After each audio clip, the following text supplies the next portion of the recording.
Tilos the Wild. She whispers in the night.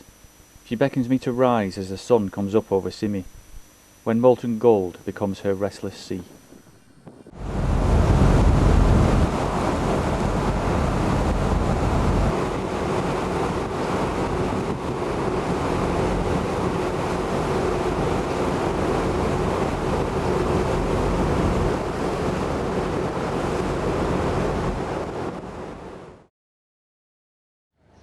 Now, Jim, tell us what happened exactly.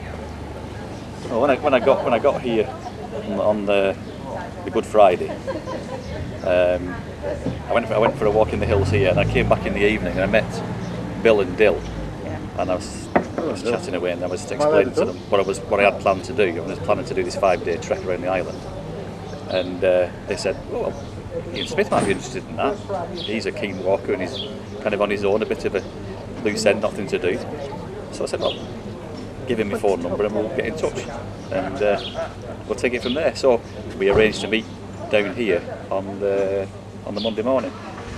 I told him to bring his stuff with him because I might be if the weather was good, I was going to head off on the Monday. I think we met here about 10:30, and I had the map on the table. Showed Ian what I had in mind, which was to start at Livardia and spend the first night at the Italian house, and from there proceed around Scaffi, Megalohorio to Pandalimina, and from there spend a night on the mountain, and there to go down to Aristos, over by Microhorio, Stavros, and round the hills of Livardia. Ian seemed pretty keen on the idea, so we decided we'd go. The weather was good. Just like that? Just like that. I went back to the apartment, got my gear, came back down here, met up. Sorry? Well, it wasn't that good. It was good enough. It was good enough to set off anyway. Yeah, it was good enough. We decided it would be all right. It was clear. There was no sign of rain. Yeah, it was a north wind, and it was a beautiful clear sky. Cool. But yes, that was going to prove faithful. Why was that? Yeah, it was going to get bloody cold at night. Yeah, Smithy spent a cold night tucked down behind the wall at the old heliograph station up there on the Italian house. That's what I didn't foresee. So you weren't prepared?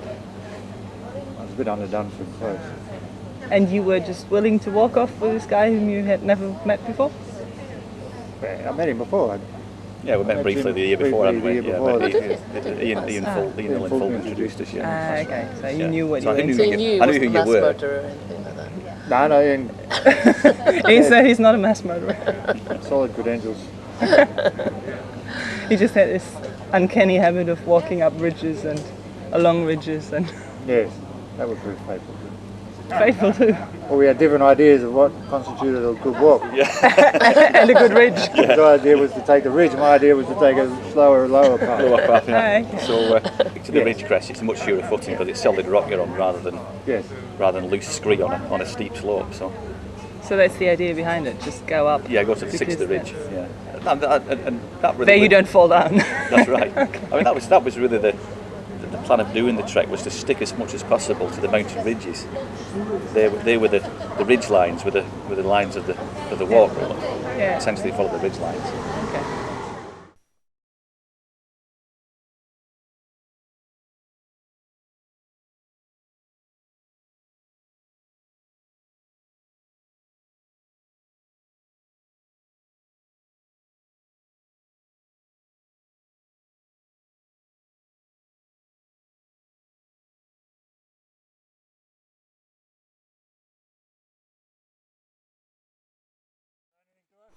Only a few minutes after leaving the centre of Livardia, we are already into our first steep ascent onto the ridge which overlooks the town. The population of Tilos now lives in 2 towns, Livardia being the largest of them, but in the past people were scattered more widely throughout the interior. The remains of this old mill is a relic from that distant past.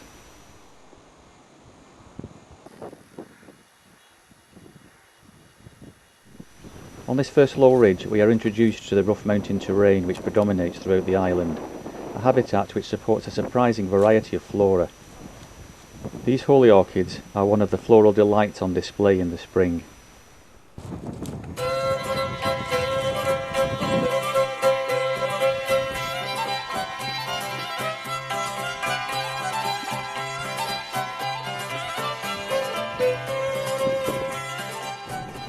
With Levadia about 2 kilometres behind us now, the ravine of Lethra cuts through to the coast, enforcing the first of several returns to sea level which are encountered during this circumnavigation of the island's mountains.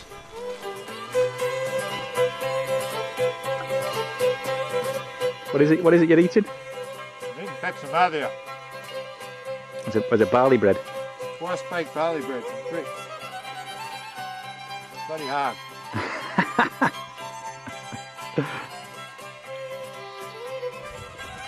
A testing slope, Ian. A testing slope.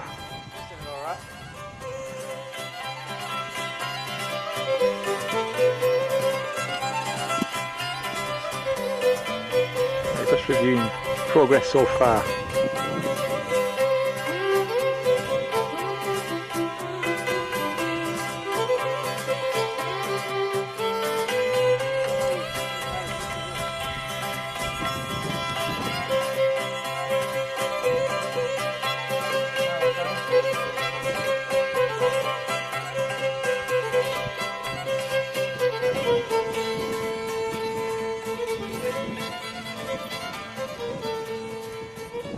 The plant cover here is typical of the mountain ranges of Tilos and is known as frigana, which is well adapted to the long dry Mediterranean summer, with characteristics which limit water loss, store water and deter grazing animals. The plant community includes aromatic shrubs such as thyme and sage, as well as rock rose, spiny broom and spurge and thorny burnet. These plants will be almost constant companions during the days of our island trek.